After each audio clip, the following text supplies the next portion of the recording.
ভাই সাব, আজ বৃষ্টির মধ্যে একটা হাতে দুটো ছাতা ধরে বাইক নিয়ে সার্কাস দেখাতে দেখাতে আমি আর দাদা পৌঁছে গেছিলাম ক্লাস করাতে। সিরিয়াসলি মানে আজ এতটা পরিমাণে বৃষ্টি হচ্ছিল যে মনে হচ্ছিল এই বৃষ্টির মধ্যেই আজ আমরা ভেসে যাব আর ক্লাসেও হয়তো কেউ আসবে না। কিন্তু না, এই মুষলধারে বৃষ্টির মধ্যেও ছোট বড় সকলেই তাদের ডান্সের প্রতি ভালোবাসা আর ছোট ছোট স্বপ্ন নিয়ে চলে এসেছিল ক্লাস করতে।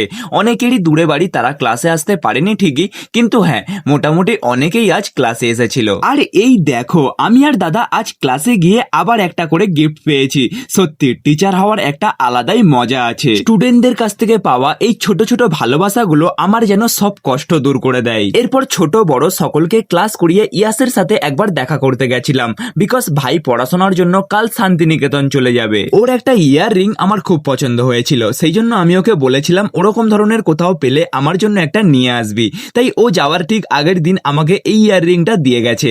Thank you Yash for this beautiful earring. আর আজ খুব রুমালি রুটি খেতে ইচ্ছে হচ্ছিল, তাই ইয়াসের সাথে দেখা করে রাতের ডিনারের জন্য গরম গরম রুমালি রুটি কিনে ঘরে এসে ক্লাসে গিফট পাওয়া জগন্নাথের সেই ম্যাগনেটিক ব্যাচটা আলমারির মধ্যে লাগিয়ে দিয়েছিলাম। চলো, সব কাজ মোটামুটি কমপ্লিট, এবারে ডিনার করতে হবে। তাই আজকের মতো ভিডিওটা এখানেই শেষ করছি। See you in the next video, till then by.